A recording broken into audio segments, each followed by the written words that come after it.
aqui o culto da vitória, tá bom? Porque nós estamos numa maratona muito grande. Então, quinta-feira estamos liberados, tá bom? Domingo nós temos o nosso culto da escola dominical normal, às 9 horas da manhã, uma grande aula será ministrada. E à noite, o grande culto. Convidamos a todos vocês para estarem presentes aqui, quem puder, né? Quem não é das congregações, da sede, está todo mundo convocado a virem, amém?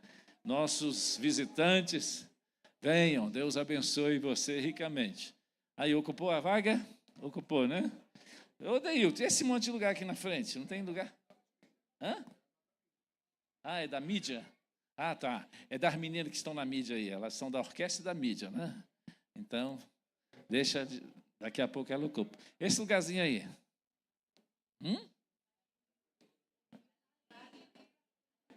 Tá, a Lili tem que estar aí, né? Tem um lugarzinho aí? Tem um lugarzinho aqui, irmãos, aqui, ó. Tem um lugar aqui. Se quiser ocupar, está ocupado por Bíblia, né? Mas pode sentar ali. O dono da Bíblia vai tirar. Pastor Genival. Pastor Boanerges. Amém. Seja muito bem-vindo. Amém. Obrigado. Amém. Vamos estar de pé para receber o pregador, irmãos? Amém. Pode vir, pastor. Nós vamos nem orar para ganhar tempo. O senhor ora se quiser, tá? Obrigado.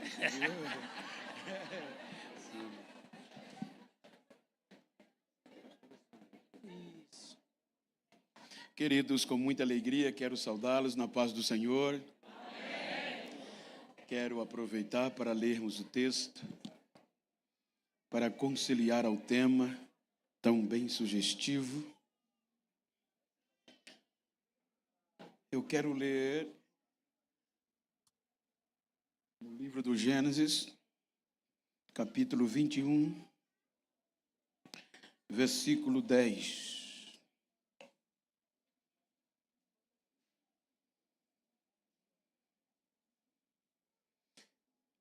Eu quero ler 2 versículos, posteriormente eu vou ler o versículo 10 e a igreja, se possível, o versículo 20. O versículo 10 está escrito: E disse a Abraão: Ponha fora esta serva e o seu filho. E disse a Abraão: Ponha fora esta serva e o seu filho, porque o filho desta serva não herdará com Isaque, meu filho. Versículo 20, a igreja. Versículo 20, por favor.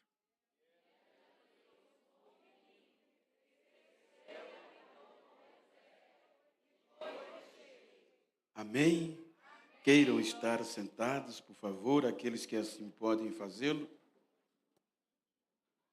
Enquanto, queridos, quero agradecer a Deus pelo privilégio de mais um ano poder estar entre vós, ministrando a palavra. E para isso quero agradecer ao pastor Boanerges, com a sua muito digna esposa, a pastora Sandra, vice-presidente, pastor Leivson, com a sua muito digna esposa, pastora Michele. Em nome deles, agradeço a todo o corpo ministerial, a igreja. Que Deus os abençoe pela credibilidade dispensada a mim e pela honra a mim estendida. Que Deus vos recompense. Quero registrar a gratidão ao irmão Luciano, irmã Mídia, pela predisposição de me conduzir desde do hotel até aqui. Que Deus recompense esse feito a vós, amigos. Sendo assim, eu quero tomar por base esse texto, tendo em vista que existe uma proposta temática, e eu quero, dentro do contexto bíblico, com o propósito de que nós saiamos daqui sabendo o privilégio que nos foi dado pela graça. Quando nós lemos a Bíblia, os irmãos hão de convir que Deus fez o ser humano perfeito. Gênesis, capítulo 1, versículo 26, a Bíblia diz que Deus nos fez perfeito, criou para nós vivermos eternamente. E isto, diz a Bíblia, que foi Deus que fez. Quando nós vamos para o capítulo 2 do Gênesis, eu vou pedir à igreja que participe até certo ponto, pois nós gostamos de citar a Bíblia.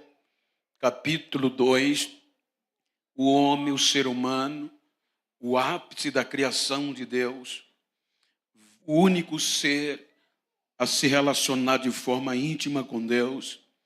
Então Deus, capítulo 2 do Gênesis, versículo 8, a Bíblia diz que Deus planta um lugar, geograficamente falando, para se relacionar. Agora, o homem se torna um adorador com o propósito de viver eternamente. Por favor, Gênesis, não sei se a mídia pode me ajudar. Gênesis capítulo 2, versículo 8. E leiam, por favor. 1, 2, 3.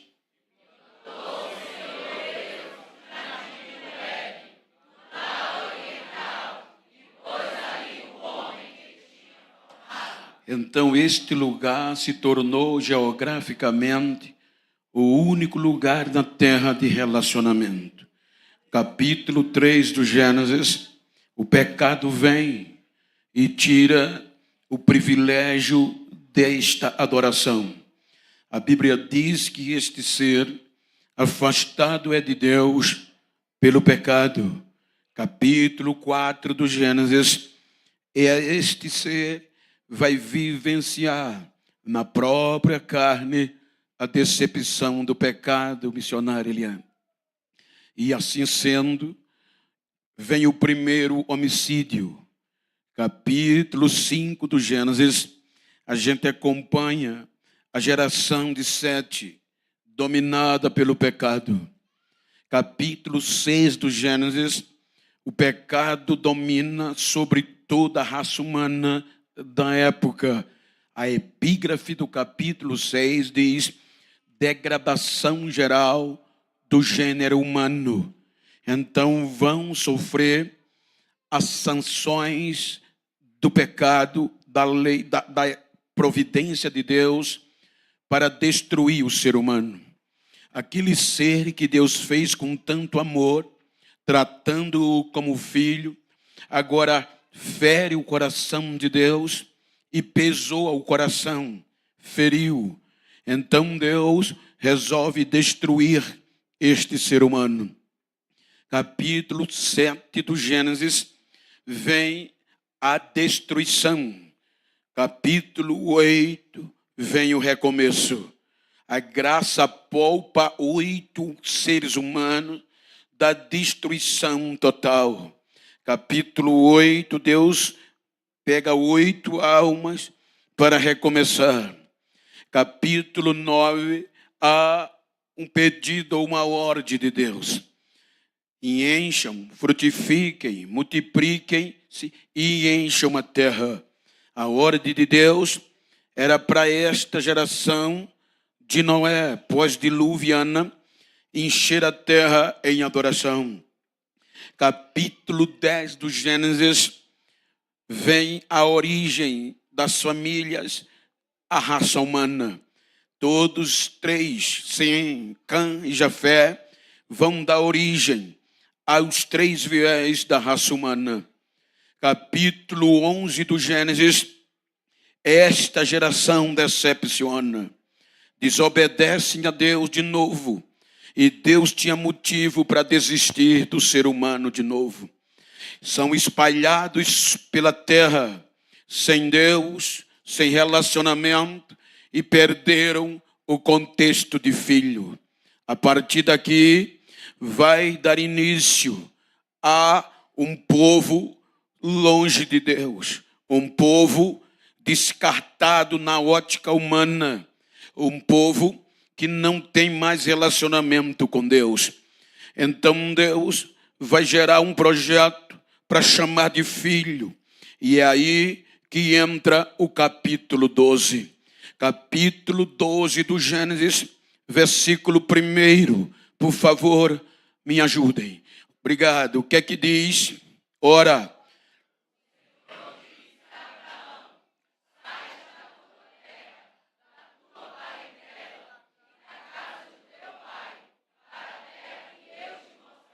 Ponto. Vejam que termina o assunto. Ponto final. É aqui que quando no contexto racional da ótica humana, Deus faz uma proposta para que por meio de Abraão vai se gerar um projeto espiritual que vai ser gerado como filho. A partir daqui, todas as outras nações, todas as 3 famílias, certo? Os semitas, com base em Abraão, vão ser esquecidos em uma ótica de punição. Então, veja que tem ponto final.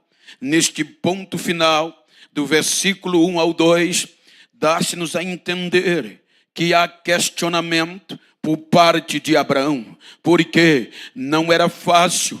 Nós, hoje, nós temos a Bíblia, a história, e se Deus usar alguém aqui hoje e disser, olha, deixa Valparaíso e vai para uma terra que eu vou te mostrar. Nós temos a história, mas nós não vamos ser besta assim. Nós vamos orar, vamos questionar. Então, dentro da razão humana, Abraão questiona Deus. Então, o que é que Deus faz? Deus vai o motivar a aceitar a proposta. Veja o que é que diz o versículo 2, por favor. 1, 2, 3.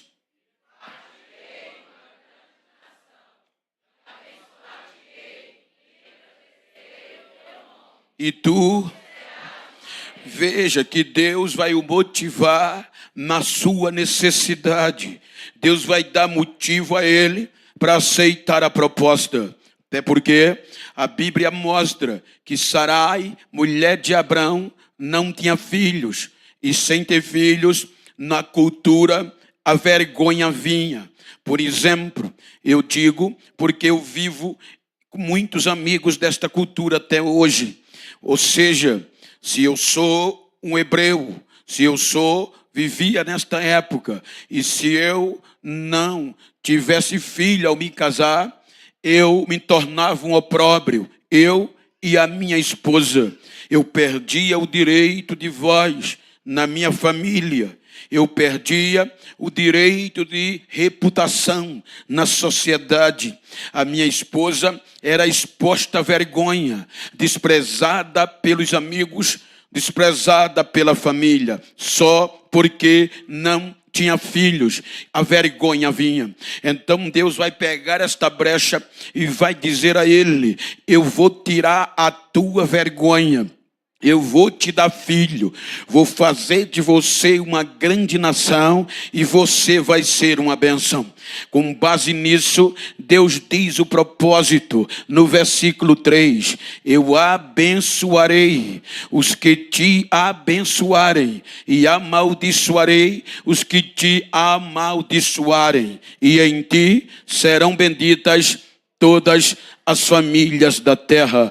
Então Abraão acredita e vai motivado por esta promessa. Convence a Sarai a aceitar a proposta de Deus. Então, quando ele sai, no capítulo 12, a alegria da vergonha ser tirada e um filho vir, vai tomar conta do casal, a ponto que a Bíblia relata que há 2 altares no capítulo 2. Eles fazem um culto e adoram a Deus. Mas, quando chega do capítulo 13 para o 14, as decepções, as frustrações começam a vir. Capítulo 14, ele vai ter que pôr a própria vida em risco para salvar um filho adotivo, porque Ló era seu sobrinho, mas tornou-se um direito paterno com a morte do seu irmão. E Ló agora era responsabilidade paterna dele. Então, Ló se envolve em questões e ele vai fazer algo sobrenatural.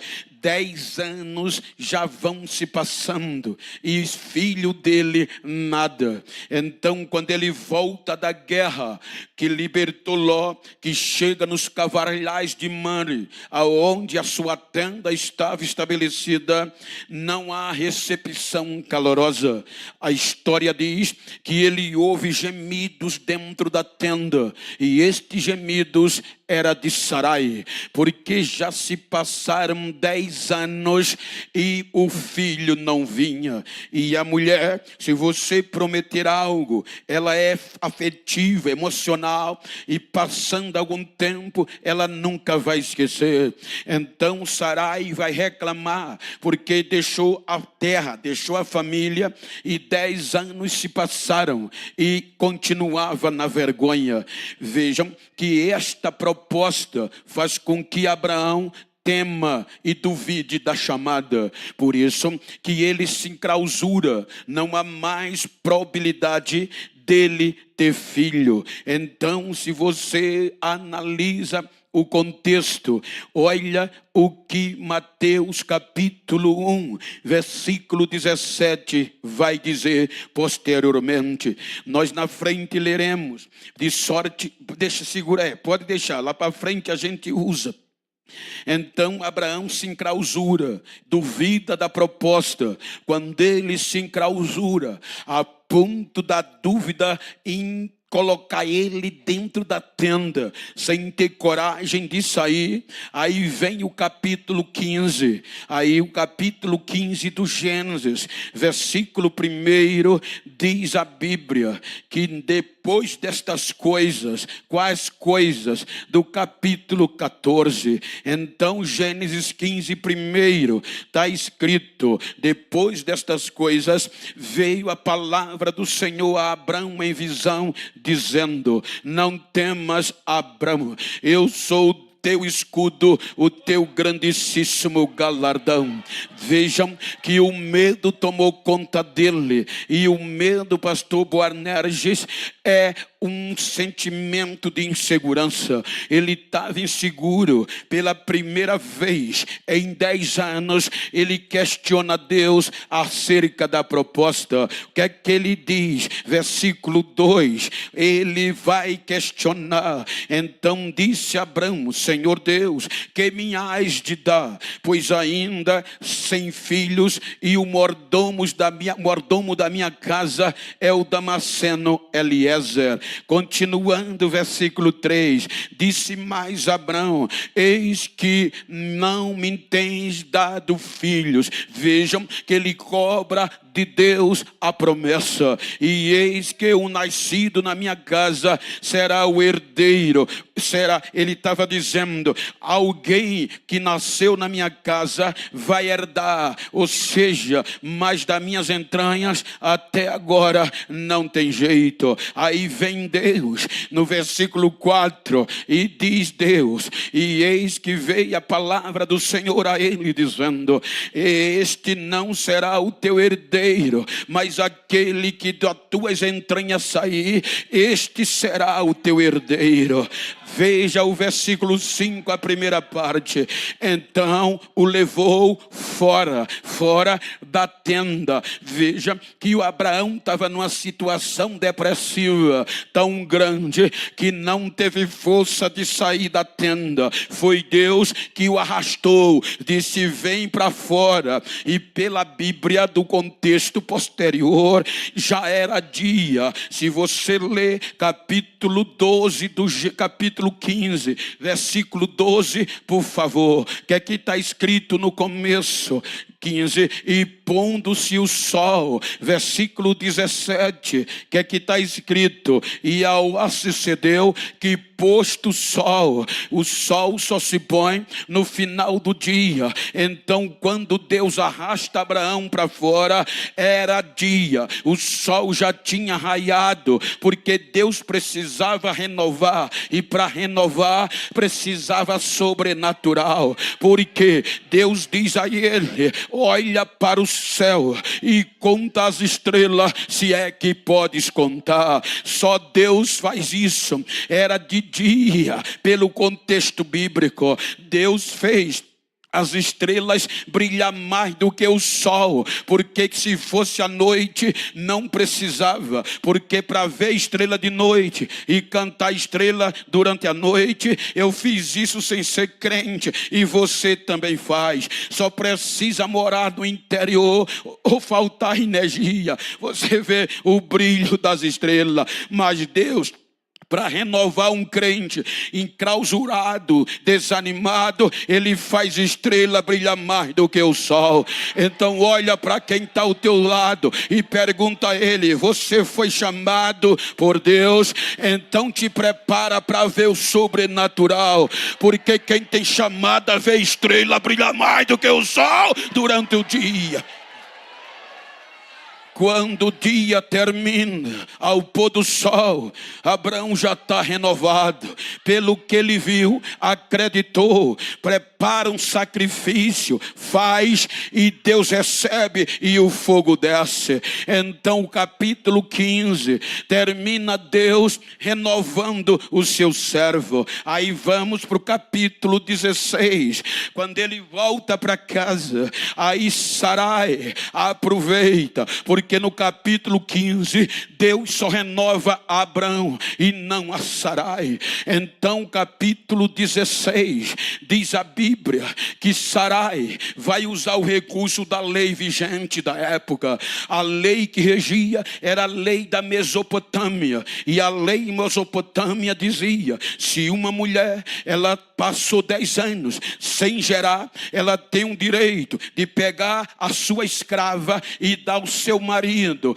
e o filho que nascer da escrava é da senhora. E é aqui no capítulo 16 que Agar entra. A Agar foi dada a Sarai como escrava, e existe 2 tipos de escrava: a Sifar e a Ramá. A Sifar é a escrava da mulher, da patroa, foi dada a ela, e ela tem direito sobre a escrava. Ela chama Abraão e olha o fracasso. Saiu do capítulo 15 renovado. No capítulo 16 ele aceita a proposta da mulher. Agora Agar entra na história no mais baixo nível da sociedade. Escrava é sem direito, é forasteira, é estrangeira e não tem direito nenhum. Por isso que Agar e o seu filho é símbolo dos gentios, é símbolo nosso também, que não tínhamos direito. Então observe que Agar entra na história, concebe, e agora no seu ventre tem o filho do fracasso de Abraão. O menino é o projeto perfeito que Sarai quer colocar no projeto. Ismael vai ser gerado no ventre de Agar.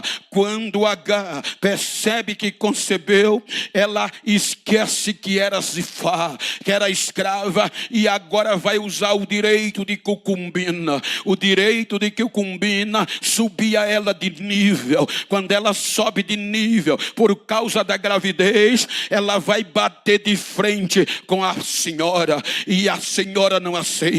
Aí Sarai vai a Abraão, capítulo 16, versículo 5, por favor, do livro do Gênesis. Então disse Sarai a Abraão: meu agravo seja sobre ti, minha serva ou minha escrava, pus no teu regaço. Vendo ela agora que concebeu, me menospreza aos seus olhos. O Senhor julgue entre mim e ti. ti. Versículo 6, Abraão dá resposta, e disse Abraão a Sarai: eis que tua serva está na tua mão, faze-lhe o que é bom aos teus olhos. E afligiu a Sarai, e ela fugiu da sua face. Observem que no nosso vocabulário a palavra aflição é um sentimento contínuo de dor física e moral. Por isso que alguns historiadores dizem que Sarai, além de afligi-la moralmente, ela aflige com pancadas, batia nela, porque a lei dava direito. Então ela não aguentou e fugiu. E fugir é opção. Fugir você escolhe. Ela não aguenta a aflição. Guarda esta palavra, aflição. Ela foge, e ela foge com o roteiro certo para onde ia. Ela vai voltar para a terra natal, o Egito. Quando ela chega no deserto de Sur, que vai dar encontro com o mar e uma passagem seca de volta para o Egito, ela tem sede. No capítulo 16, ela vê um poço de água e para beber. O menino no ventre, quando ela para beber, ela se torna a primeira mulher na Bíblia. Não foi Sarai, mas foi Agar quem Deus falou. Então a Bíblia diz que o céu se abre e Deus não manda mensageiro, Ele mesmo vem. Ou seja, o anjo do Senhor, teofanicamente o próprio Deus, ele grita do céu, e ele não chama de escrava, ele não chama de apelido, ele grita Agar, ele chama pelo nome, de onde tu vens e para onde tu vais. Ela diz: eu estou fugindo da minha senhora. Aí Deus diz: volta, volta e se humilha debaixo das suas mãos, porque o menino, o projeto que está no teu ventre pode ser filho do fracasso, mas eu tenho um projeto lindo para ele e vou fazer dele uma grande nação. Símbolo dos gentios, guarde isso. Ela volta, se humilha. Ismael nasce. Ismael nasce. Mas já não era um projeto que enchia os olhos de Agar, porque tem o direito de ser filho de Sarai, melhor dizendo. E Sarai vai acolher, porque era o melhor, só era o único que tinha. Capítulo 17. O menino Ismael é a bola da vez, filho da escrava, mas legalmente filho de Sarai e maior de Abrão. Então vem o capítulo 17. No capítulo 17, aí Deus vem, e não vem passar no rosto, ele vem dizendo: Abrão, anda na minha presença e ser perfeito. Ou seja, capítulo 17, Abraão está com 99 anos. Aí Deus diz: desistir de você eu não vou, desistir de Sarai eu não vou. Vou renovar a aliança, para você saber que eu ainda renovo. O seu nome não será mais Abrão, mas vai ser Abraão, pai de uma multidão. E agora eu vou renovar Sarai também. O nome dela não será mais Sarai, mas será Sara, mãe de uma grande multidão. A promessa está de pé. Olhe para quem está ao seu lado e diga: não desista, não desespere, vai dar tempo, vai dar certo. Prepara a festa.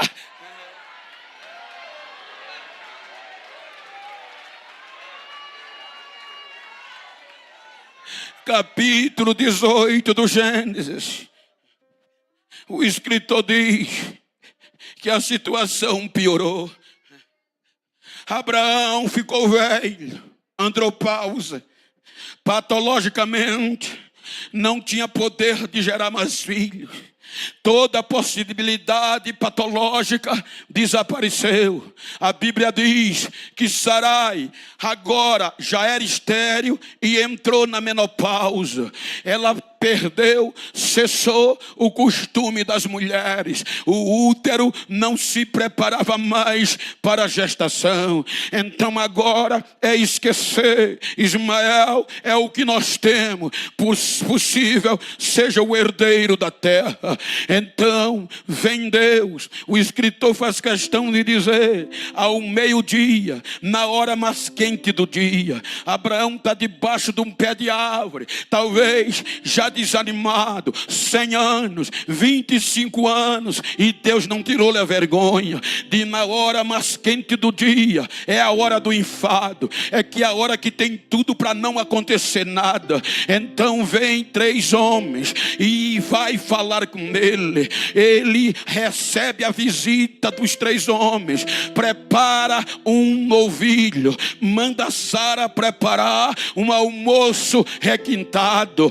e no almoço a mulher não fica na sala e entra para detrás da parede. Cortina, vou usar a parede. Então ela se esconde, e no diálogo da hora mais quente do dia, quando tudo ia dar errado, aí o anjo diz a Abraão: escuta, daqui a 1 ano Sara, tua mulher, vai conceber e vai te dar um filho. Aí Sarai começou a rir, dizendo na nossa linguagem: agora, quando o meu útero já não tem mais condição, quando o meu marido já não tem mais força de gerar filho, ora, agora não tem mais jeito. Aí o anjo ouve e diz: porque Sara está rindo detrás da cortina. Ela grita: não estou rindo não. O anjo diz: está rindo sim. Eu quero te perguntar uma coisa, e me diga: há alguma coisa impossível para Deus? Existe, Sara? Existe.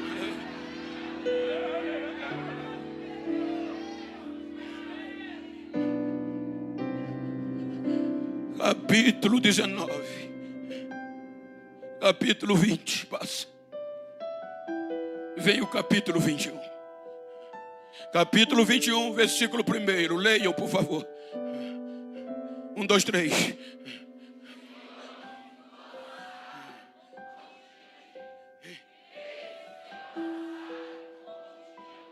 Versículo 2.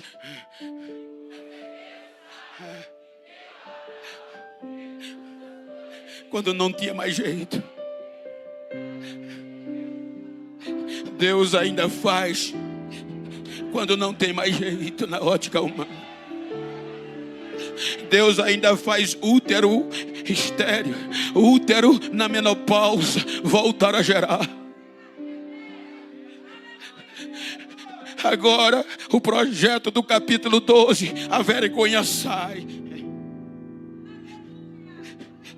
Versículo 8. O menino cresceu, e era a alegria dos pais quando ele parava de mamar, porque agora pode andar com o pai para o campo e oferecer sacrifício. Cresceu o menino. 1, 2, 3.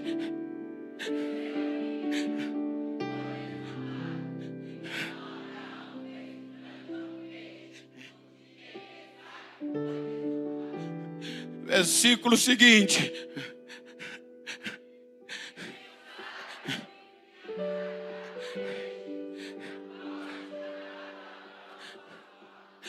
E o versículo 10.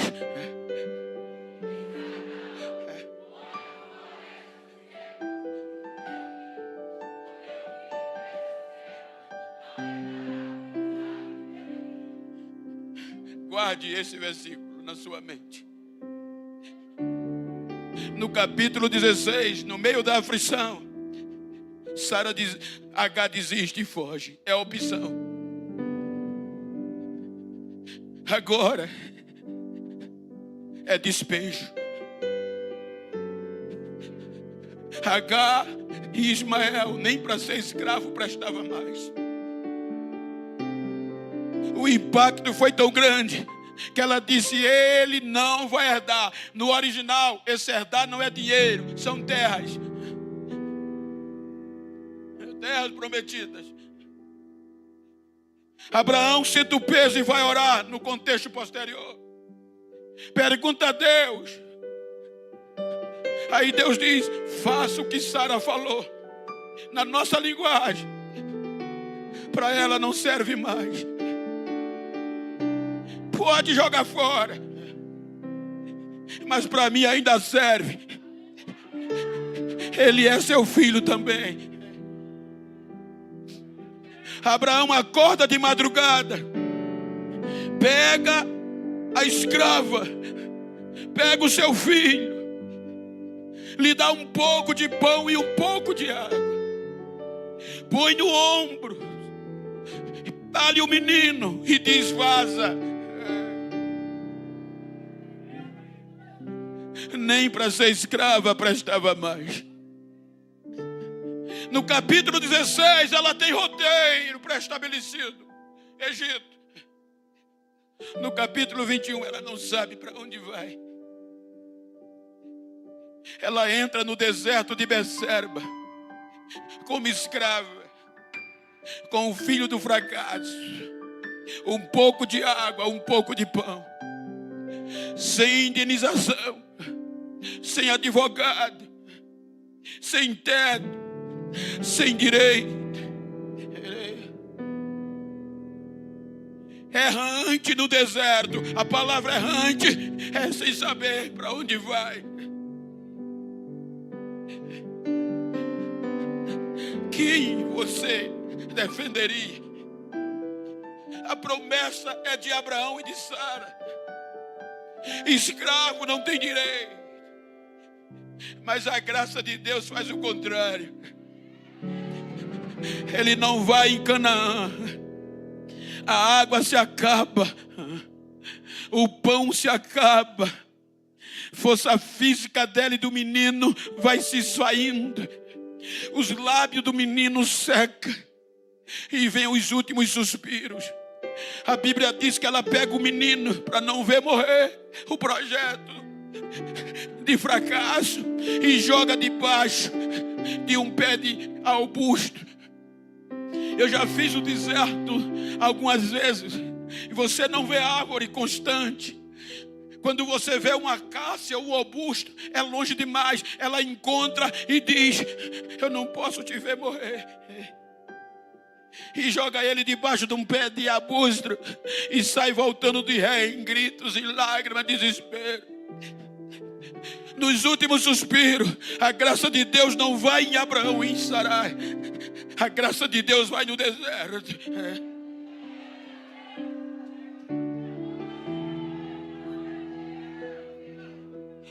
A graça de Deus vai no fracasso. E Deus brada do céu: Agar,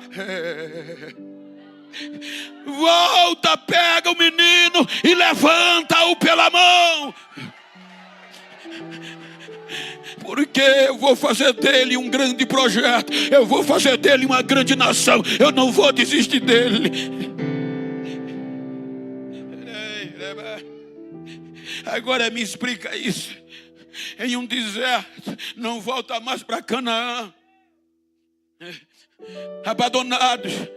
Como pode se crescer uma mãe solteira com o filho do fracasso? Mas aí o versículo 20, vocês leram, e que é que diz? Em meio a deserto, quando ela pega no meio do nada, no capítulo 16 tinha água, aqui não tem. Mas quando o menino levanta, aí Deus abre uma fonte no meio do deserto para proteger o projeto e para dizer que é com ele.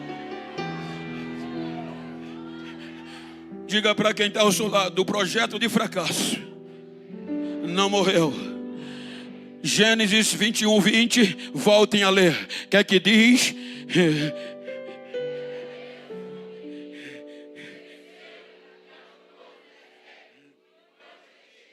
Como crescer num deserto inóspito? Como se tornar guerreiro saindo da mão da morte? É Deus no negócio, é Deus no projeto. Aí é esquecido, símbolo de nossos gentios.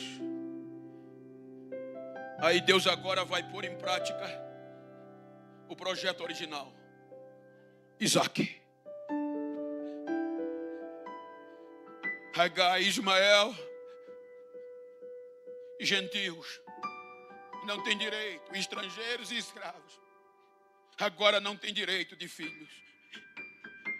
Isaac tem direito de filho, tem direito de herdar. Aí Mateus diz, 1:17, de sorte, 1, 2, 3, leiam por favor.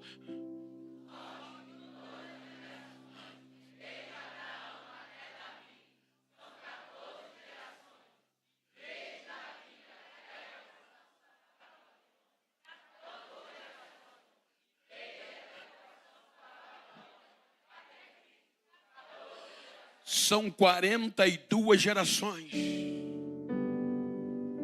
que Deus envolve como filhos. Deus vai tratar agora os judeus como filhos. O escritor no Gênesis 46, 26, ele faz questão de delinear o projeto original de filho. Gênesis 46, 26. Ele diz que de todas as almas, da origem das entranhas de Abraão, Isaac e Jacó, que descem para o Egito, são 66 almas do projeto original que tem direito de filhos. Versículo 27, contando com os 2 filhos de José, com José e com Jacó, 70 almas. Depois de 430 anos, Deus vai investindo na primeira geração. E vai pegar Moisés e tirá-los do Egito, para estabelecê-los no Mediterrâneo, no meio da terra. E alguns historiadores dizem que aqui, o projeto original já contava com 3.600.000 que tinha direito de filho. Aí Deus diz, eu hoje te gerei. Tu és o meu filho. Aí Deus diz, eu vou te tirar como uma árvore produtiva. A oliveira é a árvore que produz aonde planta. Aí Deus diz, eu vou te tirar da escravidão com o direito de filho, vou te colocar no meio da terra. Isaías 41:19 a seguir. Veja o que é que Deus diz com Israel: como oliveira produtiva, onde planta, floresce e frutifica, plantarei no deserto o cedro, a acácia e a murta e a oliveira, Israel. Porém no meio do ermo, juntamente com a faia, o pinheiro e o álamo. Versículo 20, que é que ele diz: para que todos vejam e saibam e considerem e juntamente entendam que a mão do Senhor fez isso, e o Santo de Israel foi quem criou, foi quem estabeleceu. Deus arranca a oliveira do Egito para plantá-lo no meio da terra mediterrânea, para que todas as nações, por meio da oliveira, vejam quem é Deus e reconheça que Ele é. Sai da escravidão com direitos. Capítulo 24 do Êxodo, versículo 3, tem uma aliança condicional. Moisés mata um novilho, pega metade do sangue, joga no altar, e a outra metade joga sobre o povo, porque o povo disse: vamos fazer o que Deus falou. Ele disse: se vocês obedecerem as minhas palavras, vai dar certo. O povo disse: então a gente aceita. Aí o sangue de novilho entra como proposta e dá direito a Israel se aproximar de Deus. Veja que desde a queda de Adão e Eva, capítulo 3 que a gente citou, não houve mais culto coletivo, porque o pecado não deixava. Agora o sangue de novilho, vai dar direito de filhos a Israel, a oliveira verdadeira.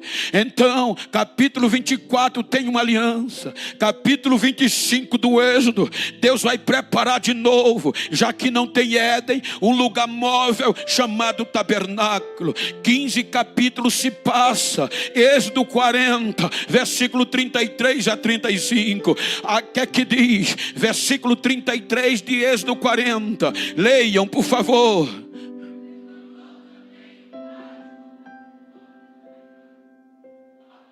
E pendurou a cortina. Assim,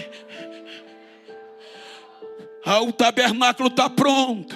Tem lugar de adoração só para os judeus, só para os hebreus. Nós, símbolos gentios. E Agar e Ismael, símbolos gentios, fora.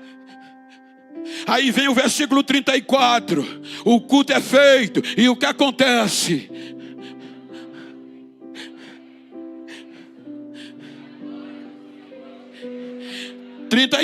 A glória foi tanta, porque a glória de Deus está na terra de novo. E só quem tem direito de cultuar os filhos, os hebreus. Saímos do Êxodo, chegamos em Levítico. Levítico 2, versículo 13. Deus quer intimidade. Aí Deus chama os obreiros da casa de Levi e diz: todas as ofertas dos teus alimentos temperarás com sal, e não deixarás faltar a tua oferta de alimento, sal da aliança do teu Deus. Em todas as tuas ofertas oferecerás sal. Isto era uma aliança íntima e irrevogável. Por exemplo, eu cheguei aqui hoje, e antes de eu subir, preguei de manhã, e aí me prepararam ovos fritos, e isso quebra o nordestino. Ovos fritos com sal, isso implica dizer que eu comi do sal do pastor Boanerges, que é ele que vai pagar os ovos. Aí eu chego e digo: pastor, eu gostei demais do senhor e da pastora Sandra. Eu quero ter uma aliança íntima com o senhor, a pastora e minha família, entre nós. Uma aliança indestrutível e irrevogável. E na época a celebração era com sal, porque o sal é sal em todo tempo. Então ele dizia: eu aceito. Aí na segunda-feira próxima ele vai ter que ir em Maceió. Vou preparar alimento e ele come do meu sal. Quando ele comer do meu sal, a gente aperta a mão e celebra. Nós moramos a mais de 2.000 quilômetros, filha, de distância. Aí veio o pastor Leivson, depois de alguns anos, e diz: pastor, eu não creio muito na aliança sua com o pastor Genival. É muito longe. Ele não precisa explicar, ele só precisa dizer: há sal entre nós. Se tem sal, já resolveu tudo. Se tem sal, é irrevogável.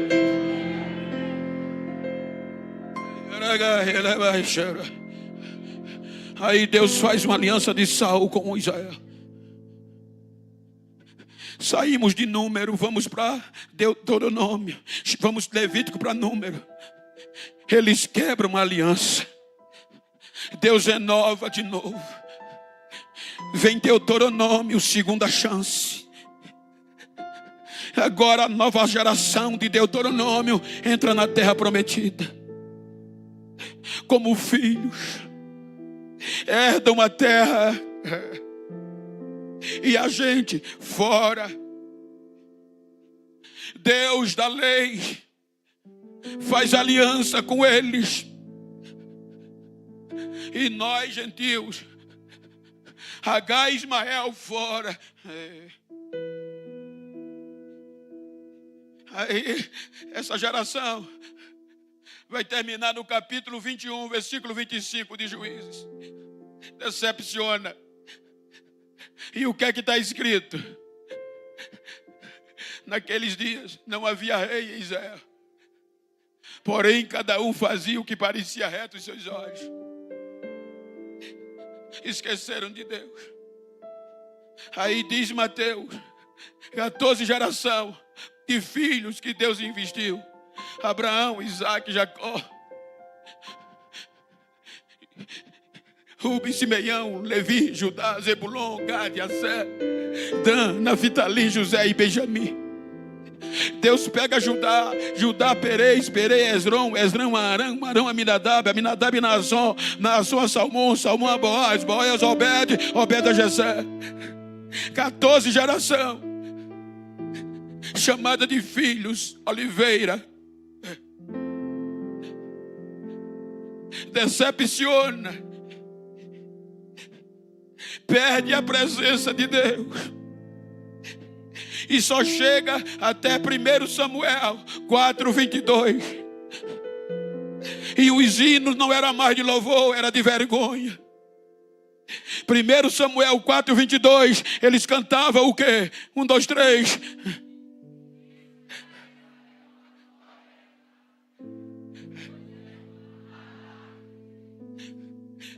"20 anos, a arca passa longe de Deus. Deus faz os filisteus devolverem, mas eles não querem. Aí Mateus diz que de Davi vem Deus levantar mais 14 gerações. Davi traz a arca de volta, a glória volta. Agora vai ter culto de novo a Deus, vai ter louvor, vai ter adoração, filhos com direito.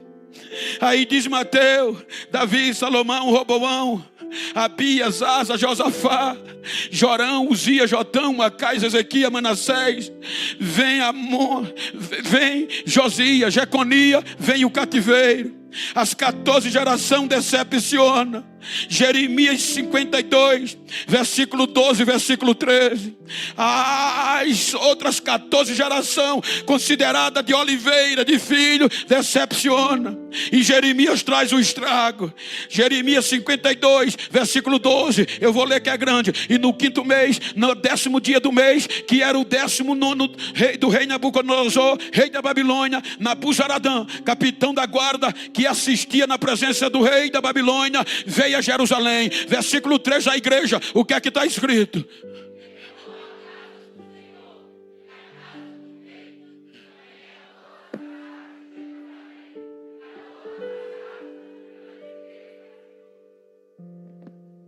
Mas 14 geração de filhos decepcionaram. E nós fora. Aí Deus traz de volta do cativeiro e vai investir em mais 14 gerações.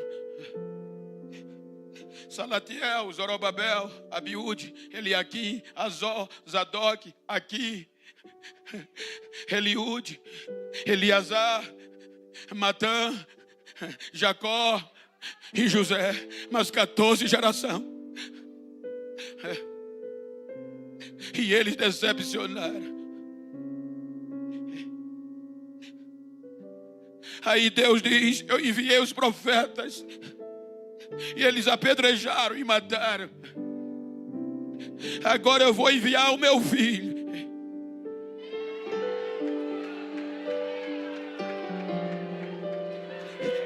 Deus vai enviar o melhor que tem para não perder Israel. Aí vem Lucas capítulo 1, versículo 30 ao 33. Aí diz Lucas, leiam com voz forte. O anjo vai em Nazaré e diz a Maria: porque achaste graça diante de Deus, e eis que no teu ventre conceberás, e o chamará o seu nome de Jesus. Este será chamado filho, e o Senhor Deus de Israel lhe dará. Versículo 33, e ele e o seu reino não terá fim. O reino dele não vai ter fim.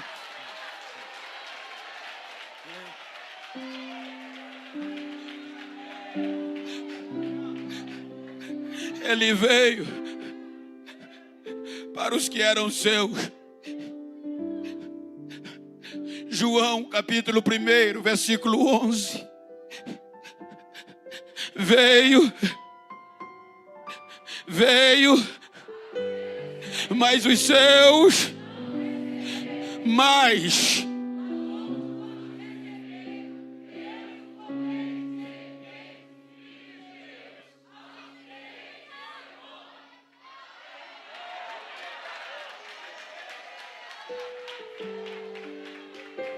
Israel rejeita.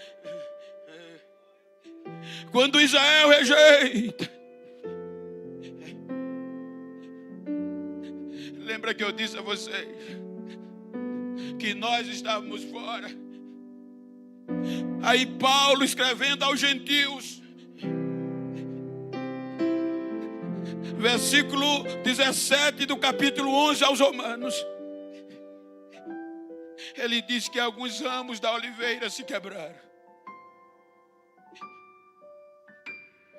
A oliveira produtiva parou de frutificar, porque os ramos se quebraram. A oliveira não, os ramos, Israel. Deus enviou seus filhos para restaurá-lo e eles voltarem como filhos, como oliveira, continuar produzindo. Mas eles rejeitaram. Aí Deus olhou para nós.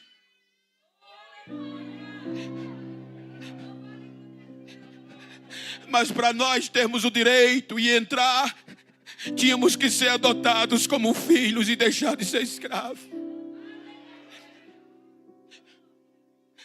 Aí quando Deus consulta a natureza diz: não vai dar certo. Pegar o zambujeiro, a oliveira, gente, ela é tão produtiva que ela era plantada, podada, cultivada, fertilizada para produzir mais ainda. O zambujeiro crescia silvestremente. Os ramos eram maior do que ele, as folhas. Quando dava fruta era pequeno demais, nem para pegar fogo prestava. Aí Deus, na analogia de Paulo, nós somos o zambujeiro, Israel é a oliveira, o ramo da oliveira. Aí Deus disse: eu vou pegar os ramos do zambujeiro e vou enxertar na oliveira verdadeira. Romanos 11, 24. A natureza votou contra. O que é que Paulo disse? Se tu foste cortado do natural zambujeiro. E contra o quê? E contra a natureza que rege tudo. A natureza disse: não vai dar certo. Aí para nós entrarmos, olha a loucura de Deus. Paulo diz que a loucura de Deus é mais sábia do que a sabedoria dos homens. Eu trabalhei 40 anos em agricultura. E todo agricultor inteligente, se ele plantou uma árvore e ela parou de produzir, ele vai pegar o enxerto. O enxerto não é para produzir, é para reproduzir e multiplicar. Porque a oliveira, a árvore já produz, mas por algum motivo parou de produzir. Então eu vou pegar uma árvore da mesma característica e enxertar nela, para ela voltar a reproduzir e multiplicar. Qualquer empreendedor inteligente jamais pega uma árvore, mesmo ruim, da mesma espécie, mas que já nem produz, vai pegar na que parou de produzir. É loucura. Aí Deus disse: eu vou fazer o zambujeiro e vou enxertar na oliveira.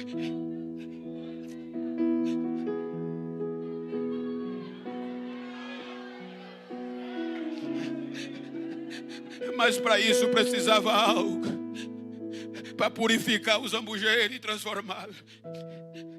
Aí Paulo, escrevendo aos Romanos, capítulo 8, versículo 31 e 32, ele investe pesado. 1, 2, 3, leia.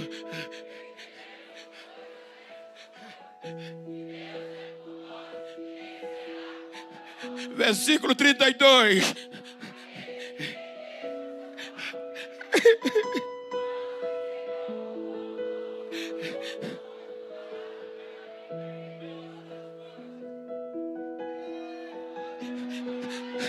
Aí Deus disse: eu vou entregar o meu próprio filho. quando Paulo está escrevendo aos romanos, é gentil. Aí Deus agora vai entregar para que o seu sangue purifique os zambujeiros, e que pelo meio do sangue, o sangue de novilho não nos dava direito de adoção, o pacto de sal não nos dava direito de adoção, agora ele entrega o próprio filho. É por isso que você sempre diz: o sangue de Jesus tem poder, porque o sangue dele purificou o zambujeiro e nos deu o direito de adoção de filho. Aí Paulo diz que agora nós gentios somos mais que vencedores. Eu aprendi com o professor Jorge, um dos professores internacionais, o que é ser mais que vencedor. Quer dizer a seguinte expressão: você pega o pastor Davidson, por favor, fica de pé, ponha ele em um ringue e coloque ele para lutar com Mike Tyson.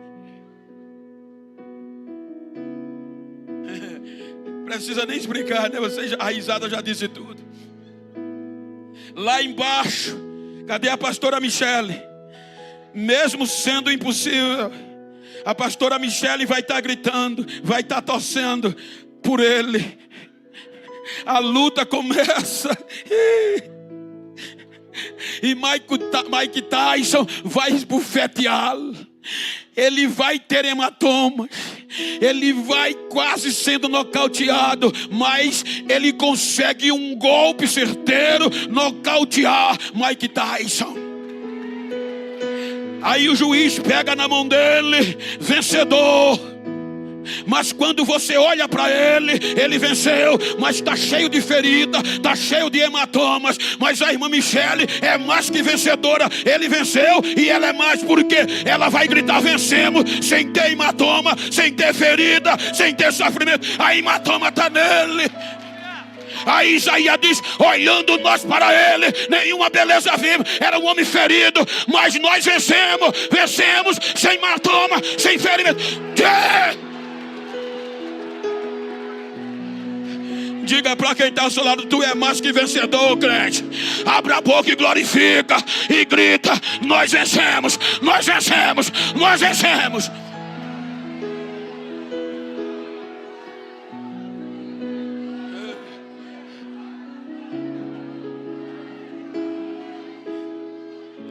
Por meio dos seus hematomas. Aí nós vamos entrar para concluir no tema. Quando Paulo escreve a carta aos gentios de Efésios, olha o que é que ele diz. Efésios 2:11 por diante. Só para você entender, eu vou ler os ímpares, vocês leram o pares. Ele está falando para nós que éramos escravos gentios, mas agora ele diz: portanto, lembrai-vos que vós no outro tempo eras gentios na carne, chamados imundos pelos que na carne se diziam puro pela circuncisão, os judeus. Versículo 12: que naquele tempo, separado e estranho às alianças, não tendo esperança. Versículo 13: mas agora, com voz forte, mas agora, em Cristo Jesus, vós que antes estava longe, já pelo sangue chegaste perto, porque Ele é a nossa paz, o qual de ambos os povos, judeu e gentil, fez um, e derrubando a parede da separação que estava no meio, na sua carne desfez a inimizade. Versículo 16: pela cruz, diga, pela cruz, reconciliou ambos com Deus em um corpo, matando com ela a inimizade. Versículo 17, era para nós, e vindo ele, evangelizou a paz aos que estavam longe e aos que estavam perto. Versículo 18, porque por ele agora, tanto judeu como gentil, tem acesso ao Pai em um mesmo Espírito. Versículo 19, enche o peito e lê, mas agora, versículo 19, assim que já não sois mais estrangeiros nem forasteiros, mas sois concidadãos dos santos, da família de Deus. Eu agora sou da família do céu.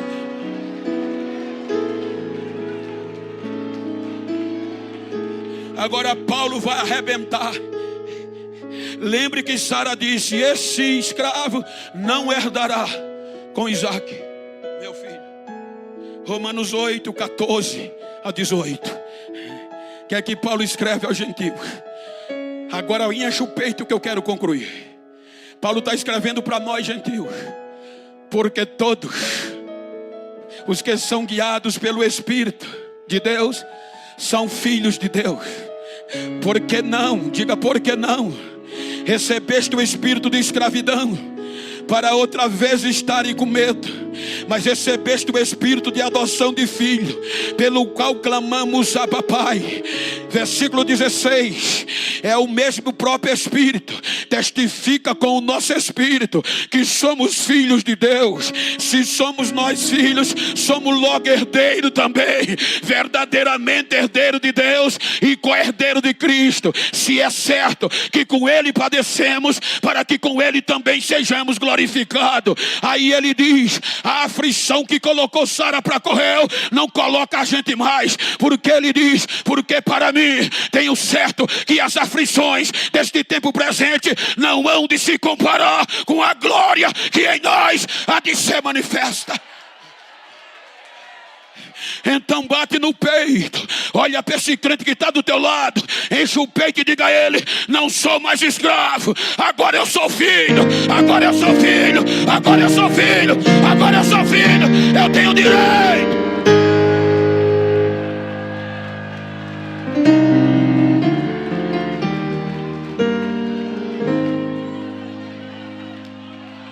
Fique de pé, o meu horário chegou.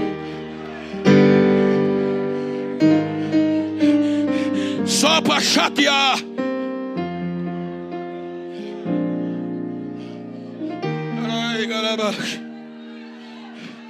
Só para chatear.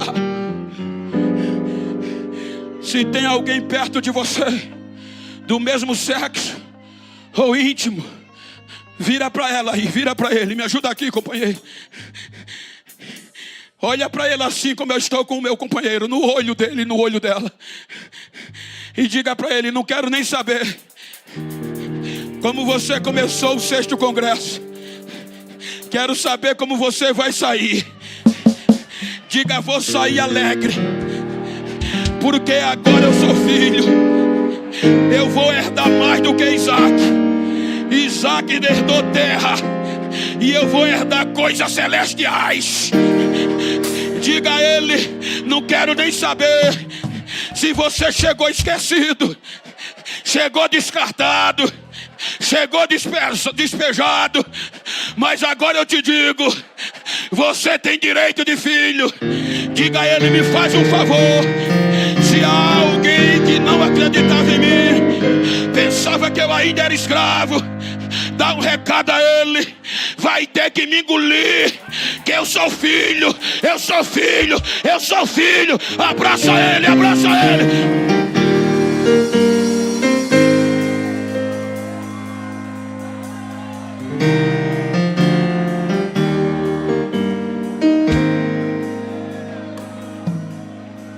Te amo, Deus.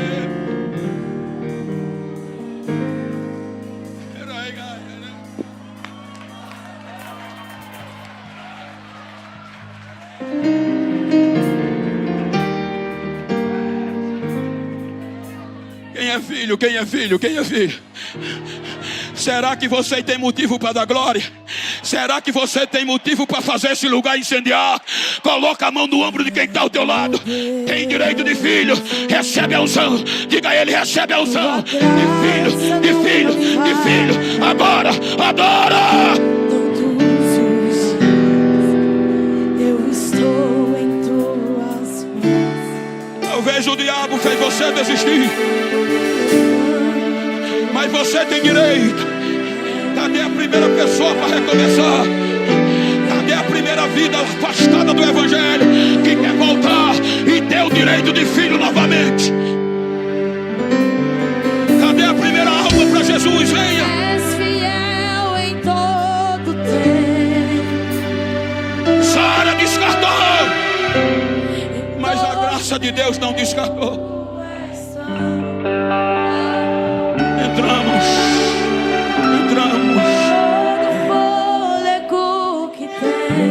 Agora o preto é filho, o branco é filho, o imundo foi purificado e é filho. Primeira alma, ajuda ela aí. Traz ela. Cadê a primeira vida para Jesus? Se movimenta aí, filho. Talvez tenha alguém afastado perto de você. O diabo pensou que ia lhe destruir, mas nesta noite eu vim para dizer que você é filho também. Eu vim